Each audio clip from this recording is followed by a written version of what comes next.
dengan tenang jiwa, semua kan baik-baik saja. Bila ketetapan Tuhan sudah ditetapkan, tetaplah sudah. Tak ada yang bisa merubah dan takkan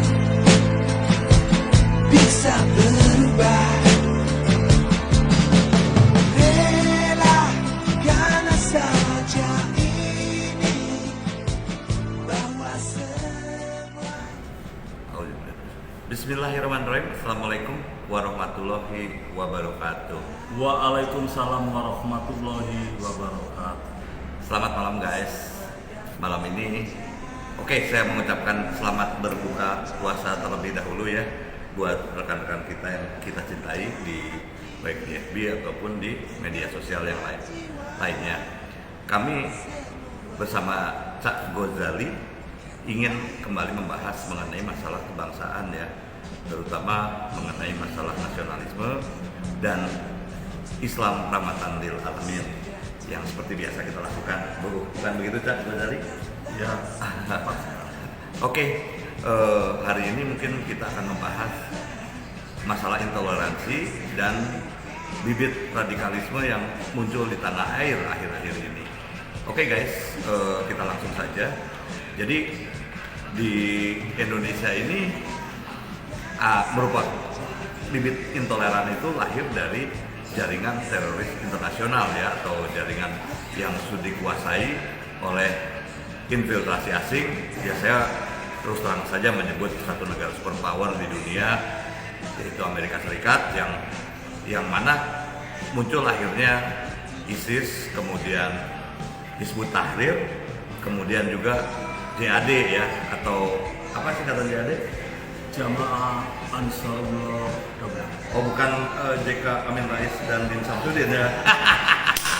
Guys, kita langsung saja ke Cak Ghazali, mungkin bisa menjelaskan siapa itu ISIS terlebih dahulu ya.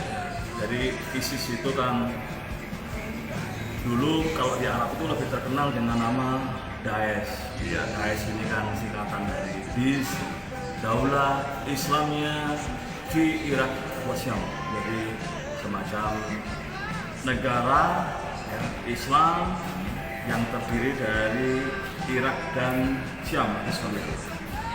Ini kan yang didirikan oleh Abu Bakar al-Baghdadi. Lalu ISIS ini bukan menyebar tapi sengaja disebarkan ke negara lain Ya, yang agar saat itu dikenal dengan nama Arab Spring ya. Arab Spring ya, disebarkan ke negara lain ya, termasuk Indonesia, bahkan di Filipina itu yang di kota Marawi sudah pernah terjadi Iya, sampai hancur kotanya ya. Agar mereka mendirikan apa yang namanya gubernur bagian dari ISIS. Jadi bukan negara itu Mas, gubernur. Jadi Khilafah Islamiyah itu berasal dari ISIS ya awalnya. Iya. Karena ISIS itu sebenarnya kan konsepnya negara yang terdiri atas atau melingkupi semua komunitas atau negara Islam di seluruh dunia. Seperti itu. Guys, itu mungkin satu gambaran yang jelas ya. Jadi Khilafah Islamiyah itu memang merupakan satu slogan di mana membangkitkan sentimen Islam pada kemurnian yang sebetulnya juga saya masih tanda kutip. Jadi Islam menjadi satu perintah di mana pemimpinnya itu ada di Syria melalui ISIS, dan di Indonesia ini jaringannya tuh sudah menyebar loh. Bahkan ada salah satu seorang petinggi FPI yang dibayar ISIS yang kemarin baru dihukum 3 tahun 4 tahun ya, yang sangat luar biasa ringan, karena memang mereka punya kekuatan superpower yang besar di belakangnya. Kira-kira siapa kekuatan di belakangnya itu ya? Ya Amerika lah Mas. Dan kita lihat di sini ya, kalau yang ISIS di Irak dan Syam atau Syria itu, Obama itu malah keceplosan ngomong sendiri bahwa Obama lah yang membuat ISIS. dan kemudian dibongkar sama Donald Trump. Oke. Donald Trump juga bongkar, tapi sebenarnya Oke. Obama pernah keceplosan. Oke guys, kemudian kalau kita lihat jaringannya juga di Indonesia, ada yang namanya JAD, ada juga Hizbut Tahrir. Itu bagaimana hubungannya? Ya, kalau Hizbut Tahrir itu kan sayap politik ya. Ya, oke. Kalau sementara kalau JAD, Jamaah Ansarullah Daulah itu sayap militer. Oke. Mereka lebih banyak terorisme ya, Iya. melawan biasanya aparat itu yang disasar. Nah ini Hizbut Tahrir nih kompornya lah ya. Ya. Ini kompornya, ini bahan bakarnya gitu ya kurang lebih. Mereka bukan cuma kompor mas, Ya. tapi mereka mengkader. Iya. Ya, secara politik mereka mengkader, mereka bergerak di masyarakat, bahkan mereka itu bergeraknya di secara politik resmi ya, melalui Iya, partai iya. politik. Nah, Ya di luar situ. biasa itu ya. Jadi kan cara HTI ini, cara bekerjanya kan mereka mempersatukan umat Islam, Iya. menarasikan seolah-olah mereka ini dizalimi. Mas. Iya. Supaya tidak dizalimi, mereka harus bersatu mendirikan apa yang tadi yang namanya khilafah. Padahal fakta ini membuktikan mas, mereka banyak orang Indonesia yang dulu tertipu lalu ikut pergi ke Syria dan Irak, mereka kembali lagi, ingin kembali karena tertipu. Iya. Nah, cuma ini mereka yang tertipu ini jarang diketahui oleh masyarakat Islam di Indonesia pada umumnya. Iya. Ini tugas kita lah yang memberi apa yang namanya pencerahan, informasi yang benar tentang apa itu ISIS, apa itu HTI.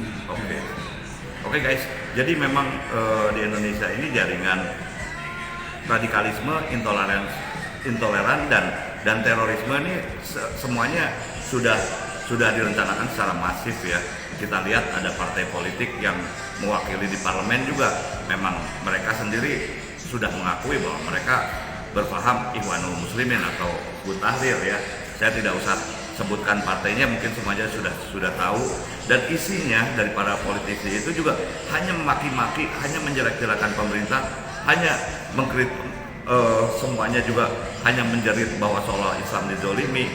Padahal mereka juga tanpa prestasi apapun yang kita tahu kan. Dan ini adalah merupakan satu gerakan atau harokah ya, namanya harokah. Terus mereka membina liko-liko, ini luar biasa, kampus-kampus. Bahkan zaman Presiden SBY selama 10 tahun ini dipelihara luar biasanya. Hingga organisasi-organisasi ekstrem kanan seperti FPI dan HTI menjadi sangat kuat ya.